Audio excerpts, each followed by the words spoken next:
একদিনে বিশ্ব ভালোবাসা দিবস এবং পয়লা ফাল্গুন উপলক্ষে রাজধানীতে ছিল উৎসবের আমেজ। আর এই বিশেষ দিনটিকে ঘিরে ব্যতিক্রমে আয়োজন করে Dhaka Regency Hotel and Resort. Make the date Valentine on the skyline. এই শিরোনামের আয়োজনে অংশ নেন অসংখ্য প্রেমিক যুগল এবং অতিথিরা। Candle light buffet dinner, live music, raffle draw এবং বেস্ট কাপল অ্যাওয়ার্ড ছিল এই আয়োজনের মূল আকর্ষণ।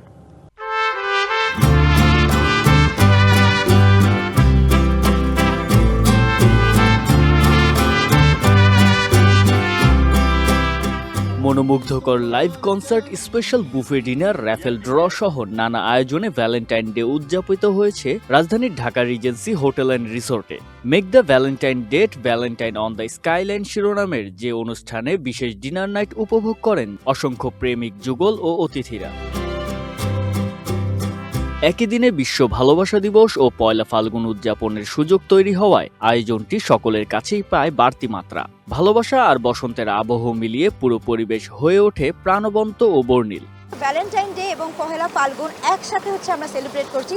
সো আমরা চেষ্টা করেছি একটু বড় করে করার জন্য, এবং আমরা সবসময় ফোকাস করি যে ঢাকা রিজেন্সির rooftop garden restaurant grill on the স্কাইলাইনে যে একটু ডিফারেন্টভাবে ডেকোরেশন করার জন্য, এবং যেহেতু আমাদের যারা গেস্ট আছে তারা আমাদের এই রুফটপ রেস্টুরেন্টটা পছন্দও করে, প্লাস কি আমরা যে ফটোবুথগুলো করি তারা ছবিগুলি তুলে আসলে বাসায় সুন্দর একটা মেমোরি নিয়ে যায় পরের বছরে আবার সেম প্রোগ্রামগুলিতে, যাতে নতুন করে তাদের রিমাইন্ডার দেয় এই প্রোগ্রামগুলিতে অ্যাটেন্ড করার জন্য।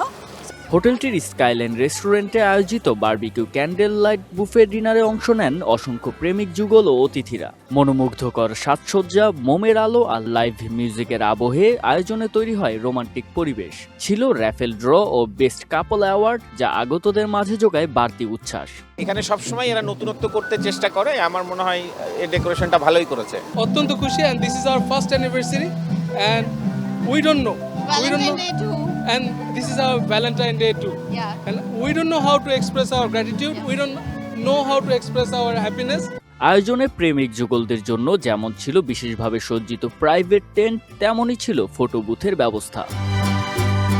জুবাইর হোসেন সজল, ডিবিসি নিউজ, ঢাকা।